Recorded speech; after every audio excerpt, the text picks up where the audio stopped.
Daniel Defoe, Robinson Crusoe, Part 121.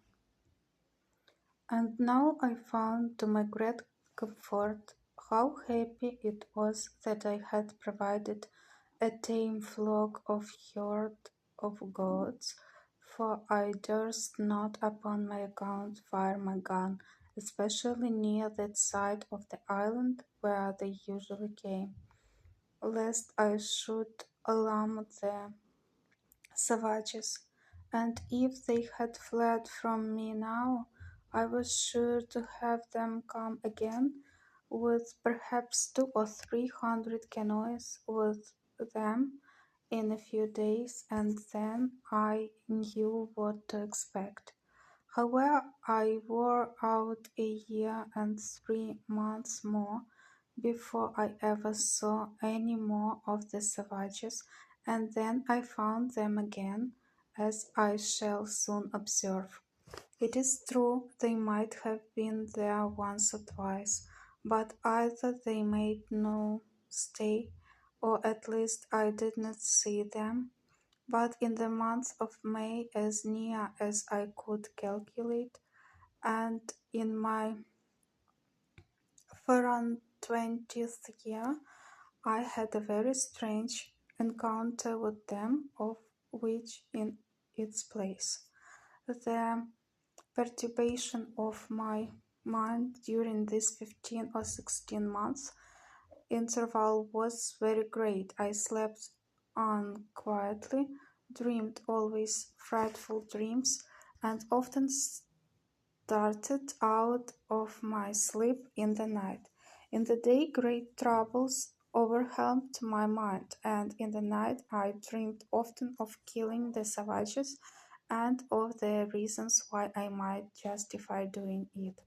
But to waive all this for a while, it was in the middle of May, on the 16th day, I think, as well as my poor wooden calendar would reckon, for I marked all upon the post still. I say it was on the 16th of May that it blew a very great storm of wind all day, with a great deal of lightning and thunder, and a very foul night it was after it. I knew not what was the particular occasion of it, but as I was reading in the Bible and taken up with very serious thoughts about my present condition, I was surprised with the noise of a gun, as I thought fired at sea.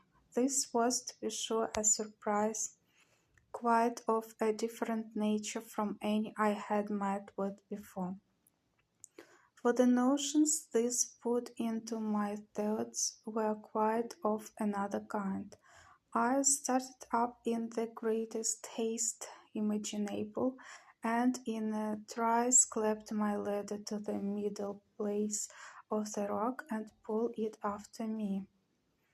The mounting it the second time got to the top of the hill the very moment that a flash of fire bid me listen for a second gun, which accordingly in about half a minute I heard, and by the sound knew that it was from that part of the sea where I was driven down the current in my boat. I immediately considered that this must be some ship in distress, and that they had some comrade or some other ship in company, and fired these for signals of distress and to obtain help. I had the presence of mind at that minute to think that though I could not help them, it might be that they might help me. So I brought together all the dry wood I could get at hand, and making a good handsome pile, I set it on fire upon the hill. The wood was dry and blazed freely, and though the wind blew very hard, yet it burned fairly out, so that I was certain if there was any such thing as a ship, they must needs see it, and no doubt they did, for as soon as ever my fire blazed up, I heard another gun, and after that several others, all from the same quarter. I plied my fire all night long till daybreak, and when it was broad day and the air cleared up, I saw something at a great distance at sea.